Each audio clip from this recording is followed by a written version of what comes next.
multiple areas downtown and just around. All right, 10 things that shocked us whilst visiting South Africa. I'm going to assume they are American. Our place where we stayed, where we smelled a lot of weed, and people actually talking about how they smoke here. Wait, let me just make sure, bro. This video has been in like my watch later for quite a while. Freedom Chasers. Let me see. I just came across it like on my I just want to see if they are from America, United States. Yeah, obviously. I want to see like what actually shocked them. 10 things. Shalom YouTube family, welcome back to the channel. If you're new here, welcome to the family. In today's video, we'll be discussing the things that shocked us about South Africa. Also on this channel, we'll be traveling throughout the continent to show you the real Africa. So if you like this type of content, don't forget to like, share, subscribe, and hit the notification bell. I'm not gonna lie, bro. I'm not a big fan of this kind of a beard. Like, you know, I don't know if you guys noticed, but you know, I know there's gonna be motherfuckers who are gonna make fun of my beard. Now I'm growing my little beard, you know, like I'm growing it, like it's maybe a little bit of progress. I don't know, something like that. But I'm not a fan of leaving my beard surrounding my face like this. I'm just not a fan of it like that. Let's get into it. So obviously we're in Johannesburg, so none of this stuff applies to everywhere else in South Africa because we haven't been yet. Hopefully we'll see some other places, but we're specifically talking about Johannesburg.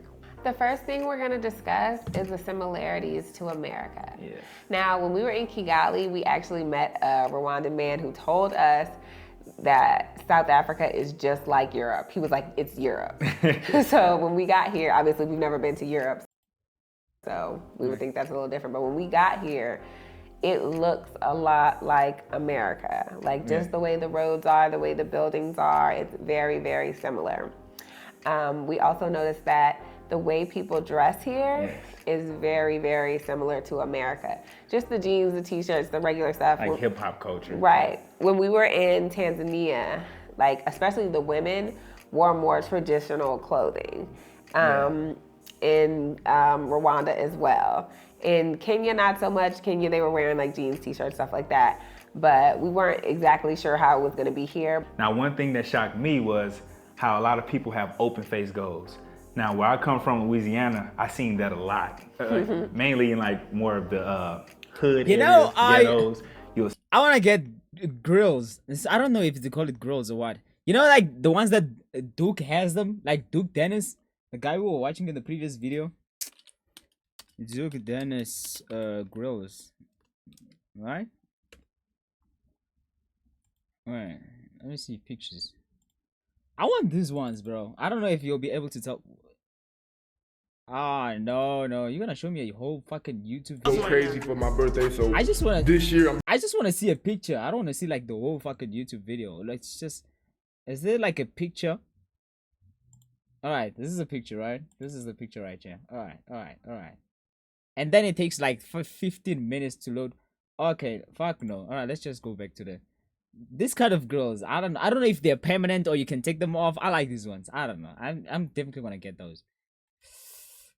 You'll see a lot of black people with goals in their mouth. I think it was more of a thing like in the 90s in America, so older people tend to have that. Yeah, permanent. So I don't know if y'all have it permanent here, but it was like that. So that was a real surprise. It really reminded me of home seeing it. Also, another thing would be the tattoos. Now, us going around the continent, we really didn't see a whole bunch of people with tattoos in these countries that we've been to. Now here, I see so many different people with tattoos. Like everywhere you go, it's tattoo, and it's very similar. I wanna get no, I don't wanna spoil it. I don't wanna spoil it yet. I don't wanna spoil it. Now in New York City, you will see a lot of people with those bucket hats, and it came from like hip hop culture. You'll see the guys with bucket hats and Timberlands. Are we just gonna talk about clothes? Cost of living. All right, let's see what cost of living. Definitely good prices. It's definitely not as expensive as a lot of other places. It was shocking how much lower the prices are, just because, like, for instance, in Tanzania, there's all these markets on the road where you can get cheaper stuff. But here, it's mostly grocery stores, and the grocery stores are where the things tend to be more expensive. But here, it doesn't really seem to be the case. Also, the electronics here. And when we were in Tanzania and places like that, they don't make those things there. They don't make a lot of electronics. So that stuff is being imported. So the cost of it is so much higher. So if you need like electronic devices, definitely getting them here in South Africa is cheaper. But we Yeah, for import sure. them well as well, right? Also, the housing is something that surprises. The housing now, our in South Airbnb Africa, that we're currently in is the housing in South Africa, it's just like the cost of living in South Africa is just perfect. When you compare it to other countries, it's phenomenal, especially when it different comes to from the one we housing, spoke bro. about. The hotels, I've seen like shitty hotel. I mean, I understand it's in New York, but I've seen some of the dog shit hotels, in New York that I've seen them on like on Booking.com. You can see this thing, if it was in the market in South Africa, wouldn't compete even in mid-tier hotels. It wasn't gonna compete. It wasn't gonna come close, bro. On our last Because what video. I've noticed, especially, I don't know if I'm the only one who noticed this. There's no much of a mid-tier in hotels in South Africa. In hotels like in South Africa, like hotels in South Africa. From what I've seen, from my experience, it's either you're at the bottom of the leaderboard or you're at the best. There's no mid-tier. So in the US, there's like a lot of mid-tier and a very small high tier. I don't know if I make sense. It's actually Because in South Africa, it's either you're good or you're shit. There's no like mid-tier, you know? From my experience, what I've noticed, especially when I was using Booking.com, or maybe it's different with Airbnb and stuff like that. I don't know. Been But cheaper. on Booking.com, it's either you're good or you're shit. There's no like in the middle somewhere. we're here for a month and we was only spending $690.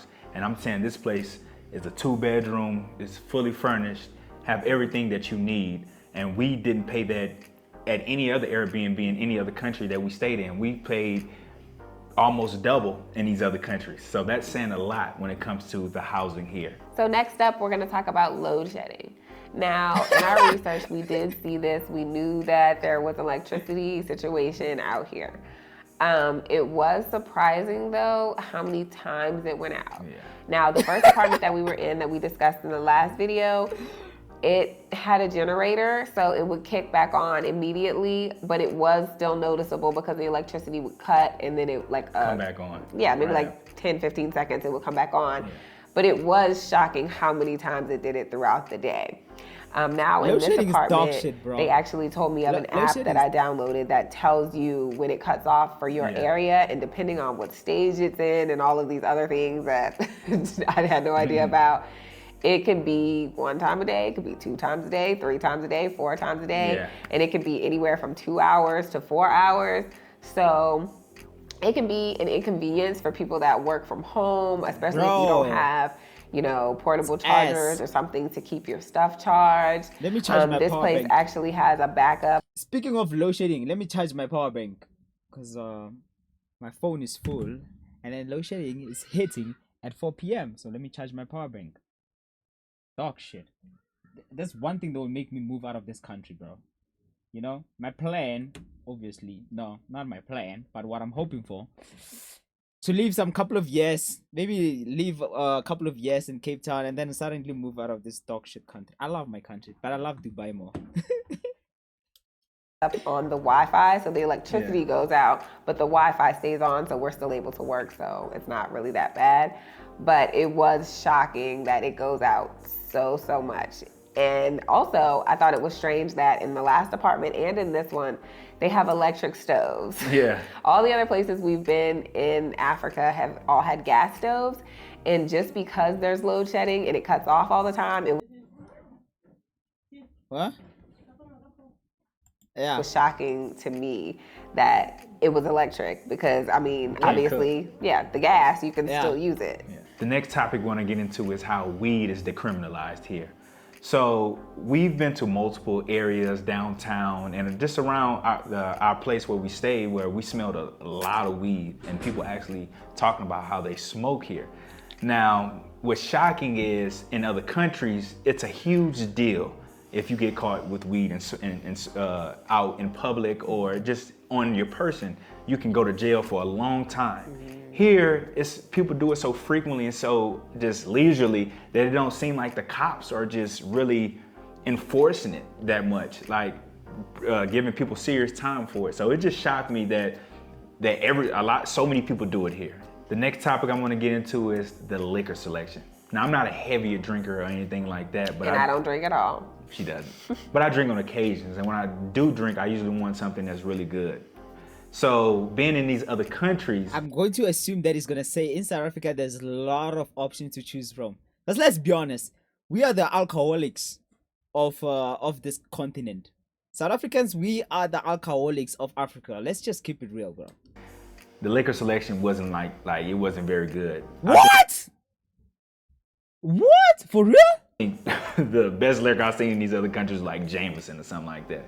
And that's not really a high-end liquor or top shelf liquor. In like America, anywhere else I've been like that.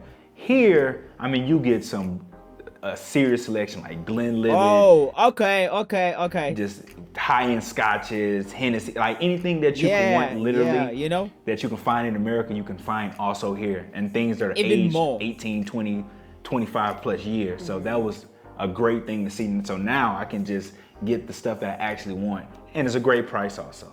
The next thing we're gonna talk about is the size of the people. So the people here are bigger, not like fat, but like taller, like especially the men. They're like taller and more muscular. Like when we were in Tanzania, the men are kind of shorter and skinnier. Like they're kind of, I would say, built like teenagers, like in America. So one time when we were in the hospital with our baby in Tanzania, I ran into this guy and he was like, "Oh, was that your husband?" And I was like, "Oh, I don't know." And he was like, "The big guy." And he went like this, like he's like muscly or stocky. And I was like, "No, I don't think that was my husband. No," because he's not big. I'm not a huge dude. Yeah, and coming from America, like I'm average. yeah, when we think big in America, you think fat, because there's like people that are like humongous Or like these or are like swole, like you work out a lot. So Okay, like his I arms are gotcha. kind of big. He clearly works out, but I was like, he's not that big. But in Tanzania, the men were like really small. And not only Tanzania, Kenya, Rwanda, everywhere we went, even if the guys were taller, nobody was just big, Yeah. you know, stout guys. Here, we seen a lot of dudes that look like they lifting weights down in iron. Right. And it's in the gym. natural. And I think it's because in these other countries, they don't work out as much in like gyms. Right. If you see somebody that's big in Tanzania or somewhere, they're out there in the field and they're getting, you know, that build from that, not going to the gym. So it seems like here, more people work out. Next up is housing. Would I say that? Would I say there's more people that work out, or it's just naturally built as Africans? Would I say that though? Let's go. But Americans are fucking lazy, bro. They fat, bro. Let's just keep. And that's another thing, though. You know, I would say, to be fair, I would say maybe it has to be with genetics. Is that the right word to use? Genetics? I don't know. Genetics, genes. I don't know. That's how they say the word, right? But when I think about it, also Americans are fucking lazy. They eat a lot of fast food, and then yeah, they fed. Like on average, they just fed, bro. So we thought it was interesting that here you can pay for your stuff monthly. Like when we were in the previous apartment, they had signs around there about renting a place, and it was monthly payments. Yeah. When we were in like Tanzania, like they want you to do a 6-month lease. Like you need to Everywhere. and pay up front. Yeah. And you have to do a negotiation with them. Like we negotiated and got like 3 months or whatever like that. But month to month is rare. Like they want the money now. They want they want to be paid for the duration of your stay at the beginning. So it was interesting to see that it's more like America here, that you're paying month to month and you don't have to drop that large amount. You know what, right? I don't know why, but if I knew these answers, let's say I was somehow, if I knew what they were gonna say, I wasn't gonna watch the video because I would think they're just saying some basic level things. But for some reason, I'm so invested. Maybe it's the background music that's playing right now. I'm so invested in the video, bro. I don't know why. I would have never. It's not something I would typically watch. I would say I want people like who go to the extreme. People who say controversial things on the edge. That's just some of the content that I like to watch. Amount of money at once. And I think that was every country we visited, not just Tanzania. And we've seen people talk about that like Ghana and stuff that haven't even paid longer for like up to a year. So it was just good that you had that option. Now, another thing when it comes... Guys, I don't smoke weed. I know there's a scissor in my hand and I know there's gonna be some idiot that's gonna accuse me of smoking. I don't smoke weed, guys. It's just, this is, I don't know why it ended up being in my hands, but yeah, I don't smoke. Maybe not today. Comes to housing is they actually have places that have central air here. This is the only country that we've been to on the continent that has central air. We haven't seen it anywhere. So that was a pleasant surprise. What does central area And mean? it's something that more developed nations obviously have, would be the central air. Obviously, I would say, you know, even in America, everybody doesn't have central air, depending on how old your home is, where you live, things like that.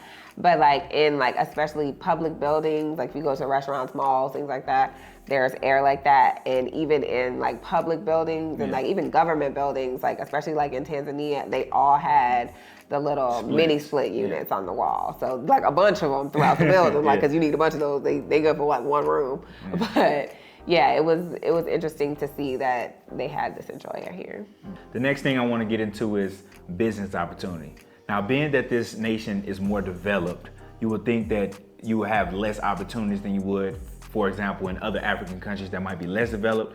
But here, they still have a lot of opportunity to make money for business that haven't been started yet, that I've just seen alone that I think I could start. So if you're a person that want to come here for business and start a business, the opportunities are endless, and you can, as long as your business won't be affected by load shedding, I think you might do great. you have a chance to make a lot of money. So don't let South Africa being more developed deter you from wanting to come here and start a business. Unlike America, where a lot of the market is saturated right now, and it's a lot of business that's been around for hundreds of years, you don't see that as much here. So the last thing we're going to discuss is the weather. So the weather in South Africa is the most perfect weather you ever, except we don't have snow, but it's one of the perfect weathers you ever gonna get anywhere in this world, bro. South Africa has the best weathers, bro. It would be warmer than it is. It's been pretty cold since we've been here, so I guess maybe it's like the winter here. Or somebody actually told us that we're coming into the winter here. So it's been a lot cooler. We're gonna actually have to go buy some jackets, some winter clothes, because we've been in Tanzania and stuff. So it ain't been cold. It's getting cold here. Another thing that comes with that cold weather is the dryness. Like, oh my God, look at my arm, bro. I'm not even trying. I was just scratching my head. Look at this arm, bro. Look at this. Look at this. I'm not even like doing anything. Just look at this fucking bicep. Jesus Christ. I'm built different. Jesus Christ. I'm a fucking giga chat, bro. Just that I don't have a beard. I don't understand why my beard doesn't want to grow. I'm a fucking giga chat. It's felt so dry since we've been here. It's been terrible. Drier than anywhere else we've been, for sure. Like my lips. I don't know if y'all can see. I got some stuff on my lips right now. He done cracked his lip open in the same spot so many times. And just our skin, just everything has been a lot more dry since we've been here. And even in like when we was in Rwanda and Kenya, it wasn't as dry. It was cool just like it is here, but I feel like it's a lot drier. So there was more moisture in the air. I feel like the air is dry here. So those are just some of the things that really surprised us coming here for the first time. And if you like this type of content, don't forget to like, share, subscribe, and hit the notification bell. Wait, do they do vlogs? Because I would love to see their vlogs, bro. This is not the typical content that I would watch on my own, but some reason I'm so invested in what they're saying. I guess it's because they just don't. You know, there's some people come on the internet and they say random shit without picking up what they're saying, without giving out the information, the reason why. I'm not saying what you say is correct, should be correct always. We need to understand your perspective, from what angle you're saying it from. You know what I mean? And I guess this video was just one of those videos where when they say something, they give a reason why they say that. People just come here and they say random shit, and then I know I'm one of those people who come here and say random shit, but I get the green flag. You know, I'm already South African. I can come here and talk shit about South Africa all fucking day because I'm South African. You know, it's just like when you're black, you can say the N-word, but when you're not black, then you can't say the N-word. African American visit apartheid museum. American visit the most popular ghetto in South Africa. Okay, some great content. Oh, they travel around Africa and experience. Yeah, I fuck with that content.